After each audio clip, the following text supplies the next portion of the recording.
बहुत सोच समझ के खाइए।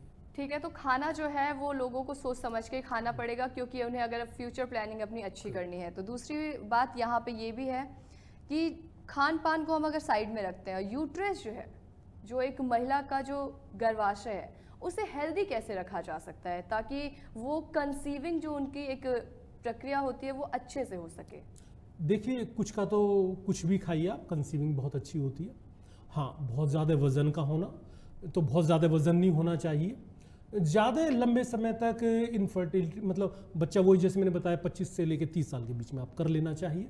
इसके साथ साथ में खान पीन पे ध्यान रखना चाहिए, मन ठीक रखना चाहिए, जो बेसिकली मन शांत रहना चाहिए। आपका योग कीजिए, ध्यान कीजिए। चरक संहिता में यदि आप बहुत ध्यान से देखें चरक संहिता को, तो चरक संहिता एक हमारा ऐसा ग्रंथ है जो हमारे ऋषि मुनियों की देन है। जैसे आप आजकल गीता सुनते हैं तो चरक संहिता को लोग बाग जानते नहीं है, हमारे चिकित्सक जगत में ही कुछ लोग जानते हैं। यदि आप उसका शुरुआत करते हैं तो वो मतलब देवताओं से शुरुआत होती है, मतलब देव वेदों के अध्ययन से शुरुआत होती है। उसमें मंत्रों का उपयोग है, मंत्र कीजिए। जितनी भी दवाई बताई गई हैं, हम लोगों को भी बताया गया है कि आप भी मंत्र करें। मंत्रों से क्या होता है कि आपका ब्रेन शांत रहता है, ब्रेन में ब्लड का फ्लो ठीक रहता है। जैसे आपका मन, अब जैसे अब एएमएच की मैं अभी आपको बात बता रहा था, थोड़ा सा फिर भटक रहा हूँ सब्जेक्ट से।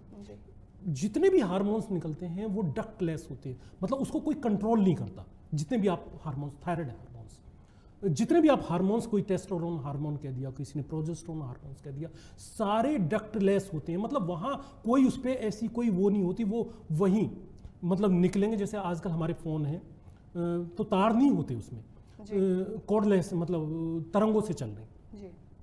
इसी तरह से जितने भी हार्मोन्स की ग्रंथियां हैं वो डक्टलेस हैं, मतलब वो खुद ही वहीं से बनेंगी और वहीं रिलीज कर देंगी हार्मोन्स को। कहने का मतलब वो सिर्फ ब्रेन से चलती है। तो उन लोगों ने पहले ही बताया कि जितना मंत्रों का उपयोग होता है वो ब्रेन पे होता है। हम घूम फिर के वही आगे कि ब्रेन शांत होना चाहिए। जैसे आपका चरक संहिता भी यही कहती है कि ब्रेन आपका शांत होना चाहिए। देवताओं से आप प्राप्त कीजिए। हमारे यहाँ चिकित्सा का भी वर्णन आता है कि भाई चिकित्सा होती क्या है। पहले चिकित्सा में हम लोग साध्यता देखते हैं। कुछ रोग होते हैं सुख साध्य, कुछ होते हैं कष्ट साध्य, कुछ होते हैं असाध्य, मतलब 4 तरह के होते हैं। कुछ होते हैं बहुत हल्की सी दवाई से ठीक हो गए। इसी तरह से चिकित्सा में भी ऐसा होता है।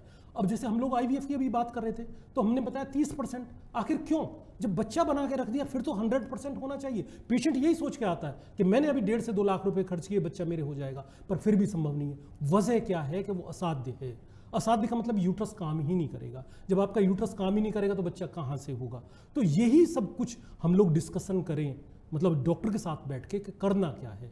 और जब आप ये समझ जाएंगे कि भाई करना क्या है, तब बहुत दूरी नहीं है संतान प्राप्ति। संतान प्राप्ति के बारे में ये जरूर डिस्कशन होना चाहिए और डॉक्टर को भी समझाना चाहिए और मरीज को भी समझना चाहिए। पर मरीज कई बार गलती क्या करता है कि अपने हित की बात समझ लेता है। जैसे हमने बोला 30 से 40% होगा, वो 60-70% भूल गया, वो 30 से 40 में सोचता है कि भाई मेरे ही हो जाएगा। तो ये बात उसको अपना हित सोच के ये रखना चाहिए कि भाई ये बता रहे हैं तो इसके बारे में डिस्कशन करो। हाँ, कुछ गरीब पेशेंट होते हैं वो जरूर डिस्कशन करते हैं, पर जो पैसे वाले होते हैं वो तो ये सोच के आते हैं कि भाई पैसा दिया और अभी बच्चा हो गया। जबकि मैंने देखा है 7-7 आईवीएफ कराने के बावजूद भी हमारे पास लोग आते हैं और आईवीएफ से रिजल्ट नहीं मिलते। ऐसा हमारे पास में भी बहुत कुछ नहीं है, वही मेडिसिन है, वही मेडिसिन हम लोग देते हैं। देने के बाद में ज़रूरत होती है, ट्यूब बंद है या ज़्यादा हम लोग टाइम मतलब नहीं देखना चाहते, भाई 2 से 3 महीने तक इलाज किया, इसके बाद में आईवीएफ करा दिया। मतलब किसी भी टेक्नोलॉजी को अपनाने में कोई बुराई नहीं है, आप अपनाइए, संतान पैदा कर लीजिए। यानी कि अगर कोई भी प्रॉब्लम है तो आप आके खुले मन से उस प्रॉब्लम को आप व्यक्त करें, तभी आपको उसका अच्छे से रिजल्ट भी मिलेगा और साथ ही आपको बताया भी जाएगा कि आखिर गड़बड़ी कहाँ पे है, गलती आप कहाँ पे कर रहे हैं। तो डॉक्टर साहब से अगर आपको बातचीत करनी है या फिर आपके परिवार में, आपके अड़ोस पड़ोस में किसी को प्रॉब्लम है तो नीचे लगातार नंबर फ्लैश हो रहे हैं, आप इस नंबर पे कांटेक्ट कर सकते हैं। डॉक्टर साहब से आप बात कर सकते हैं क्योंकि बात का बिल्कुल भी कोई चार्ज नहीं है, बिल्कुल निःशुल्क सेवा डॉक्टर साहब आपको देंगे। डॉक्टर साहब बहुत बहुत धन्यवाद, आपने हमारे साथ ये तमाम जानकारी साझा की।